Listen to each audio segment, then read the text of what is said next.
তো non linear concept বা exponential concept যেটা ছিল সেইটা এই ম্যাথটায় লাগবে। কীভাবে লাগবে, কেন লাগবে, এটা আমি বলতেছি এখন। আচ্ছা, এই যে ম্যাথের ক্ষেত্রে কী কী ডাটা দেওয়া আছে সেটা আগে লিখে নিই। বিটা দেওয়া আছে কত 100, আমি শুধুমাত্র ডাটাগুলো লিখে নিচ্ছি। ম্যাথটা হচ্ছে সেডরা স্মিথ স্যারের 6.2 এক্সাম্পল নাম্বারের ম্যাথটা। আচ্ছা, এখান থেকে দেওয়া আছে ভি বি ই সমান সমান 0.7 হোয়েন আইসি সমান সমান 1 মিলি অ্যাম্পিয়ার। ঠিক আছে, মানে হচ্ছে যখন আইসি 1 মিলি অ্যাম্পিয়ার তখন এই যে এটা হচ্ছে বেস, এটা হচ্ছে বেস, যেহেতু দেখেন ইমিটার নিচের দিকে যাচ্ছে মানে হচ্ছে কি কারেন্ট ডিরেকশন এইদিকে আসবে, এই কারেন্ট ডিরেকশন এইদিকে আসবে, এটা হয়ে যাবে আইবি কারেন্ট, আর এটা হয়ে যাবে আইসি কারেন্ট, আর এটা আই কারেন্ট। তাহলে বিই, এই যে বিই ভোল্টেজটা এখানে যে ডায়োডটা থাকে এই ডায়োডটার ভোল্টেজ 0.7 তারা আগে থেকেই বলে দিছে, মানে তারা সিলিকন ধরেই নিয়েছে। বলছে যখন এটা আমরা 0.7 ধরছি তখন এই যে আইসি, এই আইসি কারেন্টটা মূলত তখন ছিল 1 মিলি অ্যাম্পিয়ার। ওকে, এখন তারা কি বলছে, বলতেছে যে তারা এখন বলতেছে যে আমাদের এই সার্কিট এখন ডিজাইন করেন, সার্কিটে ডিজাইন করেন, কিন্তু শর্ত দিছে কি আমাদের ডিজাইন করতে হবে, design the circuit so that, আচ্ছা এত কিছু আমি না লিখি, ডিজাইন দ্য সার্কিট কখন ডিজাইন করব আমরা, বলতেছে যখন আইসি সমান সমান 2 মিলি অ্যাম্পিয়ার এবং এইখানে যে ভোল্টেজটা, এই ভোল্টেজটার নাম কি কানেক্টর ভোল্টেজ, এই যে এখানে ভিসি ভোল্টেজ, এই যে বলতেছে এই ভিসি সমান সমান তখন 5 ভোল্ট। ঠিক আছে, মানে তারা আমার সার্কিটটা ডিজাইন করতে বলতেছে, কোনটা দিয়ে ডিজাইন করতে বলতেছে, বলতেছে যখন আইসি 2 মিলি অ্যাম্পিয়ার ধরবেন এবং ভিসি ওই অবস্থায় এখানে যে ভোল্টেজটা থাকবে সেটা 5 ভোল্ট হবে, সেই অবস্থার সার্কিটটা আপনি ডিজাইন করে দেখান। এরপরে আর কি দিছে, আর কোনো কিছু দেয় নাই। ম্যাথটা হচ্ছে কি এক্সাম্পল 6.2 সেডরা স্মিথ স্যারের বইয়ের, সেডরা স্মিথ। ঠিক আছে, ম্যাথটা খুবই গুরুত্বপূর্ণ, আপনারা ম্যাথটা একটু দেখে নেবেন ভালো করে, যদিও এর আগের ম্যাথটা সবচেয়ে বেশি গুরুত্বপূর্ণ ছিল। মোট কথায় সেডরা স্মিথ স্যারের সব ম্যাথগুলাই গুরুত্বপূর্ণ, মানে বিশেষ করে 15-20-15টার ম্যাথ। আচ্ছা, ঘুরে ফিরে এই ম্যাথগুলাই আসে, তাহলে ম্যাথটা বুঝতে পারছেন যে ভিডিও দিয়ে রাখছে, বলতেছে যে এই সার্কিটের মধ্যে যদি আইসি 1 মিলি অ্যাম্পিয়ার হয় তাহলে অবশ্যই তার মধ্যে এখানে যে ডায়োডটা হবে এই ডায়োডটার ব্যারিয়ার পটেনশিয়াল ভোল্টেজটা হচ্ছে 0.7। কিন্তু বলতেছে না, আপনি আমাদের এই সার্কিটটা ডিজাইন করেন যখন আমার আইসি সমান সমান, অর্থাৎ এই আইসিটা 2 মিলি অ্যাম্পিয়ার হবে এবং এইখানে যে ভোল্টেজটা ভিসি হবে সেটা 5 ভোল্ট হবে, বাকি যা আছে সব একই রকম থাকতেছে, খালি এটা আমাদের এই অবস্থায় এইটা এবং এটা কি সেটা বাইর করব। এখন দেখুন, আমি যদি এই কারেন্টটা নিয়ে এই আইসিটা বাইর করি তাহলে কি ম্যাথটা হবে? যেমন দেখুন, কেন কেন কেন কিন্তু সবের উত্তর আমি দিচ্ছি আগে, যে আমি যদি বলি যে আমি আরসি নির্ণয় করব, এই আরসিটা নির্ণয় করব, তখন আমি দিলাম উপরে 15 ভোল্ট আর নিচে আইসি হিসেবে 1 মিলি অ্যাম্পিয়ার দিলাম, তাহলে কি হবে? আমাকে এটা দিয়ে ডিজাইন করতে বলছে সার্কিট? বলে নাই, আমার ডিজাইন করতে বলছে কোনটা দিয়ে? এটা দিয়ে বলছে। তার মানে এখানে আমাকে অবশ্যই 2 মিলি অ্যাম্পিয়ার হইতে হবে, তাই তো? এখন কথা হচ্ছে, এখানে যে আমি আইসি 2 মিলি অ্যাম্পিয়ার দিব, কিন্তু এখানে তো আমার এইখানে ভোল্টেজ হইতে হবে তখন অবশ্যই ভিসি 5 হইতে হবে। তাহলে এখানে 5 যদি হয়, অর্থাৎ এই ভিসি আমাকে অবশ্যই 5 হইতে হবে যখন আমরা এটা ডিজাইন করব। তাহলে 5 যদি হয় তখন আইসি হবে কত? 2। তাহলে এখানে ড্রপ হবে তখন কত? 10, কারণ এখানে 15 আছে, যেহেতু প্লাস এইদিকে আসতেছে, দেখেন কারেন্ট এইদিকে আসতেছে, তাহলে উপরে বড় আস্তে আস্তে কমতে কমতে এইদিকে নিচের দিকে নামবে। যেমন দেখেন একটা সিরিজ সার্কিট কল্পনা করেন, এই যে এটা ধরেন 15, এটা এখানে ধরেন 10 ওহম, এরপরে এখানে ধরেন 4 ওহম, তাহলে এখানে ভোল্টেজ কত হবে? তাহলে কারেন্ট কি এদিকে আসতেছে, তাহলে 15 ভোল্টের এখানে কিছু ড্রপ হইলো, হওয়ার পর অবশিষ্টটা এদিক দিয়ে এসে এখানে কিছু ড্রপ হইলো, সেই অবশিষ্টটা এখানে পাবো। মানে হচ্ছে কি, কারেন্ট যেদিকে যাচ্ছে আস্তে আস্তে কমতেছে, ভ্যালু ভোল্টেজের ভ্যালু আস্তে আস্তে কমতেছে কারেন্ট যেদিকে যাচ্ছে। তাহলে এইটা প্লাস, তাহলে নিচের দিকে যত কারেন্ট আসতেছে, কারেন্ট নিচের দিকে আসতেছে মানে যত রেজিস্টার পাচ্ছে ড্রপ বাদ দিচ্ছে, অবশিষ্টটা সেখানে পাচ্ছে। তাহলে এখানে ছিল 15 ভোল্ট, তাহলে এখানে 10 ড্রপ করতেছে, অবশিষ্ট তার 5 ভোল্ট, যেখানে সে আগে আইডেন্টিফাই করছে, তাহলে 5 ভোল্ট হচ্ছে। কিন্তু সার্কিটটা যদি এই দিকে কারেন্ট প্রবাহিত হইতো, তাহলে এখানে যদি 5 ভোল্ট হইতো, তাহলে এই জায়গায় যা এই ড্রপটা আর এই ড্রপটা যদি যোগ হয়ে এখানে হইতো, অর্থাৎ এখানে যদি 10 ড্রপ হইতো তাহলে 5 আর 10 15, অথবা এখানে যদি 20 ড্রপ হইতো তাহলে 5 আর 20 এই জায়গায় তখন আমাদের 25 হতো। এগুলো হচ্ছে একেবারে বেসিক, অনেকে আবার এটা ভুল করতে পারে, যার কারণে আমি একটু বলে দিলাম। আচ্ছা যাই হোক, তার মানে আমরা এখন সার্কিট ডিজাইন করব। কিভাবে ডিজাইন করব? এই দিয়ে আমি এখন এই আরসি নির্ণয় করতে পারবো ইজিলি। তাহলে আরসি যদি নির্ণয় করি, এখানের ভোল্টেজ জানি, এই সাইডের ভোল্টেজ জানি, তাহলে মাঝখানে ড্রপ জানি, ড্রপ হচ্ছে 10 ভোল্ট, তাহলে 10 ভোল্ট, 15 থেকে 5 বাদ দিলে এখানে 10, আর কারেন্ট I2 বলেই দিয়েছে তারা 2, তাহলে আমার কত 5K। 5K কেন মিলি, উপরে গেলে কে হয়ে যাচ্ছে, কে বসালে এবং 5 2 10, ঠিক আছে, এটা তো পারলাম। এখন কথা হচ্ছে আর তাহলে কি লাগবে, আর একটা অপশন আছে এটা নির্ণয় করার, হয় আমি এই দিক দিয়ে কেভিএল ফেলাই। আচ্ছা এটা আমি বড় করে লিখে দেই, এটাকে আমি এইভাবে কনভার্ট করে নিলাম। দেখুন -15 ছিল, -15 মানে কি, উপরেরটা মাইনাস হবে তারপরেরটা প্লাস হবে, ঠিক আছে। এই তো দেখুন কেন আমার এটা ম্যাথটা মানে লিনিয়ার কনসেপ্টে হবে না। লিনিয়ার কনসেপ্ট কোনটা, আমি কিন্তু আপনাদের এর আগে বলছিলাম, চিত্র সহ ডিটেলস আলোচনা করছি, ভেক্টরগুলো সহ। লিনিয়ার জিনিসটা কি বলছিলাম, যে যেটা ভোল্টেজ বাড়ছে সেই হারে কারেন্ট বাড়তেছে, রেজিস্ট্যান্স বাড়তেছে, পরিবর্তন হচ্ছে মানে কম বেশি হচ্ছে, এটা লিনিয়ার কনসেপ্ট ছিল। আর এক্সপোনেনশিয়াল কনসেপ্টে অবশ্যই টেম্পারেচার ইফেক্ট থাকতো, অর্থাৎ এখানে থার্মাল টেম্পারেচার থাকতো, যেটার সূত্রটা আমি এইভাবে বলছিলাম, I S exponential VD divided VT, এই সূত্রটার কথা বলছিলাম কিসের ক্ষেত্রে, এক্সপোনেনশিয়াল ক্ষেত্রে। তো আমরা এখন দেখবো যে কোন সূত্রটা আমার এখানে লাগে, এই এক্সপোনেনশিয়াল লাগে না এই নর্মাল সূত্র লাগে, তাহলে আমরা ধরতে পারবো যে পরীক্ষা হলে কখনো যদি এরকম গ্যারাফলে পড়ে যায় তাহলে কোন সূত্র হবে আমরা ম্যাথ দেখলে বুঝতে পারবো।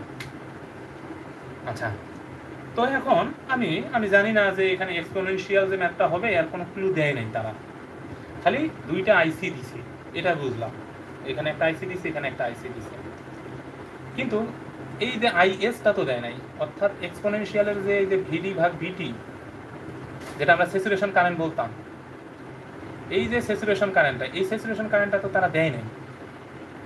তাহলে আমার আইসি আছে, দুইটা আইসি আছে বুঝলাম, কিন্তু স্যাচুরেশন কারেন্ট তো দেয়নি, সেক্ষেত্রে কীভাবে হবে, তাহলে আমরা দেখি আগে। এখন আমি যদি কেভিএল ফেলাই তাহলে কী হয় দেখেন, জাস্ট হচ্ছে আমি আপনাদের বোঝানোর চেষ্টা করতেছি। কেভিএল যদি ফেলাই তাহলে 15 মাইনাস আর সি কত পাইলাম 5 গুণন এই আইসি কত 2 মিলি অ্যাম্পিয়ার, আইসি 2 আমি 5 ধরে হিসাব করছি না, এই হিসেবে তো এটা 5 পাইছি, তাহলে মিলি আর 5 গেল। এরপরে এখানে কি ভিসিই, এরপরে এখানে কি আর ই আই ই, এরপরে প্লাস 15 সমান সমান 0, তাই তো। এখন আপনি নর্মালভাবে ম্যাথটা কি করতে পারবেন, আপনি কি ভিসি ডাটা জানেন, জানেন না। আমি এখানে মূলত ডাটা জানি কি, আমি জানি যেমন ভিসিই সমান সমান, আমি জানি ভিসি মাইনাস ভিই, আমি এই ভিসির ডাটা জানি, এটা জানি 5, কিন্তু ভিই ডাটা জানি, ভিই ডাটা জানি আমি জানি না, অর্থাৎ এই যে এই পয়েন্টটার নাম যে ভিই, এই ভিই ডাটা আমি জানি না। হ্যাঁ আমি ভিবির ডাটা জানবো, ভিবির ডাটা হচ্ছে কি এখানে 0 মানে এখানে ভিবি মানে 0, আইবি হয়তো ভিন্ন আসবে, তাহলে আমার ভিই আমি নির্ণয় করতে পারতেছি না, তার মানে আমি এই ডাটাটা জানি না।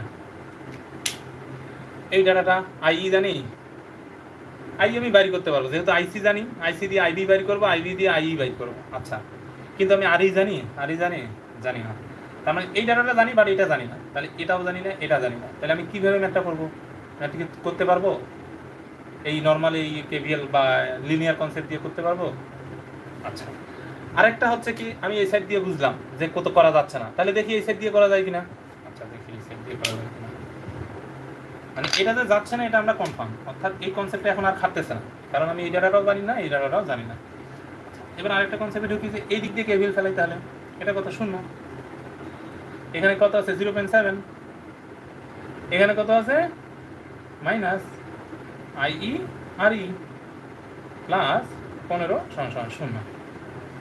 আচ্ছা, আমি এইখান থেকে এখন দেখব যে কিভাবে নির্ণয় করতে পারবো। তো দেখুন, এই যে এই আই কি, এই আই এর ডাটাটা আমরা নির্ণয় করতে পারবো, যেহেতু আমি আইসি সমান 2 মিলি অ্যাম্পিয়ার জানি। তো এখন এখানে দেখুন, তাহলে আপনি এখন বলতে পারবেন যে আই যদি আমরা জানি, তাহলে তো আর ই এখন ইজিলি নির্ণয় করতে পারবো, তাই না? তাহলে সেটাই আমরা এখানে বসাবো, বসাইলে তো আমার উত্তর হয়ে যাচ্ছে। তো দেখুন, এইখানেই মূলত এই ম্যাথটার প্যাচটা, সেটা হচ্ছে আইসি 2 না। আপনি তাহলে এই যে এখানে 0.7 কেন ধরলেন?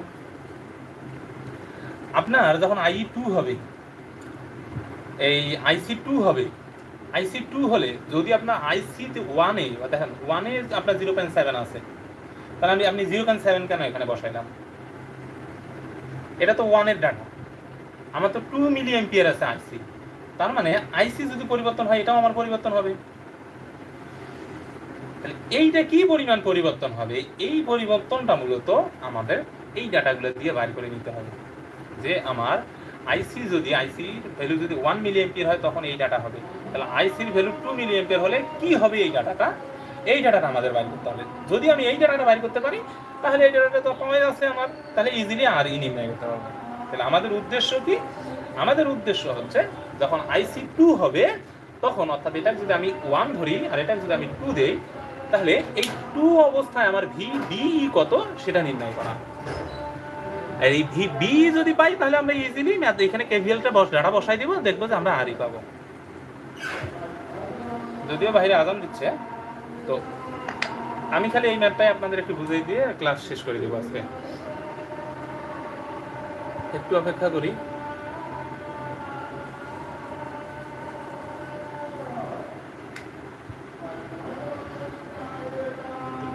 আমি এখানে লিখে রাখতেছি, লিখতেছি, আপনারা লিখলে বুঝতে পারবেন এটা আইসিই আইএস এক্সপোনেনশিয়াল D1 ধরলাম টি F1 আর আইসি, এটা স্যাচুরেশন, যেহেতু সবার ক্ষেত্রে স্যাচুরেশন কারেন্ট সেম ধরা হচ্ছে।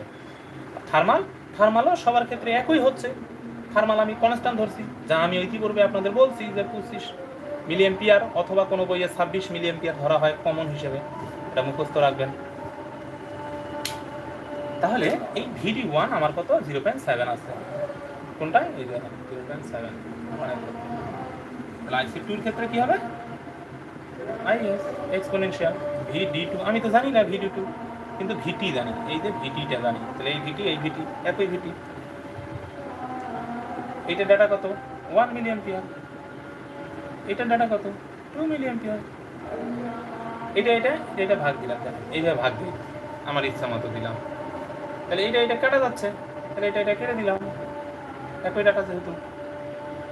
তো নর্মালি আমরা ভাগ দিব, বড়টা ভাগ ছোটটা করি, অর্থাৎ নর্মালি যখন সূত্রটা আমি এইভাবে আপনাদের বলছিলাম IC1 exponential VD2 minus VD1 divided VT, এইভাবে আমি আপনাদের একটা সূত্রের কথা বলছিলাম, সেটা হচ্ছে এটা থেকে এটা ভাগ করলে এরকম হয়। এক্সপোনেনশিয়াল আপনি কমন নেন, এক্সপোনেনশিয়াল কমন নিলাম, VD ভাগ V2 করলাম, অর্থাৎ I2 ভাগ I1 করছি, তাহলে VD2 আগে থাকে মাইনাস VT। এইটা কনসেপ্ট আমি আপনাদের আলোচনা করছি, কাজে এগুলো নিয়ে আমি আর আলোচনা করতে যাচ্ছি না। এই হচ্ছে আমাদের এই সূত্রটা, এটাই হচ্ছে মূলত সূত্র। তাহলে এইখান থেকে আমরা IC2 ভ্যালু জানি কত? 2, এটার ভ্যালু জানি 1, এই VD1 এর ভ্যালু জানি 0.7, এটার ভ্যালু জানি 25 মিলি অ্যাম্পিয়ার, মিলি ভোল্ট। দেন ক্যালকুলেশন করে এইখান থেকে আমরা VD2 নির্ণয় করতে পারবো, VD2 নির্ণয় করতে পারবো, যেটা 0.7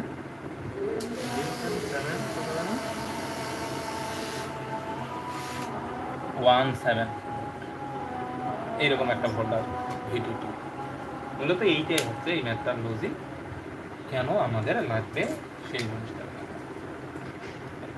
তার মানে আমি যদি VB2 পাইলাম কত 0.717, তাহলে এখন যেটা পাইলাম আমি I2 কারণে পাইলাম, এর কারণে VDD পাইলাম, এই VD2টাই হচ্ছে কি VBE, অর্থাৎ I2-র জন্য, অর্থাৎ IC2-র কারণে যে ভোল্টেজটা, অর্থাৎ এইটার কারণে এইখানে ভোল্টেজটা চেঞ্জ হবে, কারণ এটা এক্সপোনেনশিয়াল কনসেপ্টে ঢুকে যাচ্ছে ম্যাথটা। দেন এখন আপনি ম্যাথ সলভ করেন, হয়ে গেছে আপনার সব ডাটা বাজে যাবে। এদিক দিয়ে কেভিএল ফেলাম, 0 - এই যেটা হবে 77, এরপরে হচ্ছে কত IE কত সেটা নির্ণয় করি, অর্থাৎ IC ভাগ IB সমান বিটা। IC ডাটা আমার জানা আছে, তাহলে এখান থেকে IB পাবো, তাহলে IB এখানে নিয়ে এলাম কি বিটা কত আমাদের দেওয়া ছিল ম্যাথটার ক্ষেত্রে, বিটা 100 দেওয়া ছিল, 100 বসাই। আর IC কত আমার 2 মিলি এম্পিয়ার, তাহলে এটা ক্যালকুলেশন করলে আমাদের হয় কত 0.02 মিলি এম্পিয়ার। তাহলে IE হয় আমাদের কি IC প্লাস IB, তাহলে IC কত 2 আর এটা কত 0.02, অর্থাৎ 2.02 মিলি এম্পিয়ার। এই IEটা যদি এখানে বসাই, এখানে কত প্লাস 15 = 0। এইখান থেকে আমরা RE নির্ণয় করতে পারি, করেন এখান থেকে RE নির্ণয় করেন, সেই REটা হবে আপনার কত 7.0708 K ওহম। দেখেন আপনি RE নির্ণয় করতে পারলেন। তাহলে IC আগে নির্ণয় করছেন, এখন খালি RE নির্ণয় করবেন। এই REটা নির্ণয় করার জন্যই মূলত এই যে এই ভোল্টেজটা আমার দরকার পড়লো, কারণ হচ্ছে কি IC-তে সে যদি 0.7 দেয়, তাহলে IC2-তে অবশ্যই এই জায়গার ভোল্টেজটা বেশি দিবে, টেম্পারেচার ইফেক্ট আসবে। যেহেতু টেম্পারেচার ইফেক্ট আসবে, সেহেতু সে নন লিনিয়ার কনসেপ্ট, মানে এক্সপোনেনশিয়াল কনসেপ্ট। এই এক্সপোনেনশিয়াল কনসেপ্টের বাড়তি কি স্মরণ রাখতে হয়, টেম্পারেচারটা স্মরণ রাখতে হয়। হয় 25 মিলি এম্পিয়ার, নয় 26 মিলি এম্পিয়ার ধরে আপনি করবেন VT। সেই ক্ষেত্রে যে সূত্রগুলো এক্সপ্লেন করছে আগে, এই সূত্রগুলো আপনারা কাজে লাগাবেন, দেখবেন ম্যাথ হয়ে যাবে। এই জন্য ম্যাথ করার আগে অবশ্যই কি কেন কিন্তু এই সমস্ত প্রশ্নগুলোর উত্তর জানলেই মূলত ম্যাথগুলো ইজিলি বোঝা যাবে।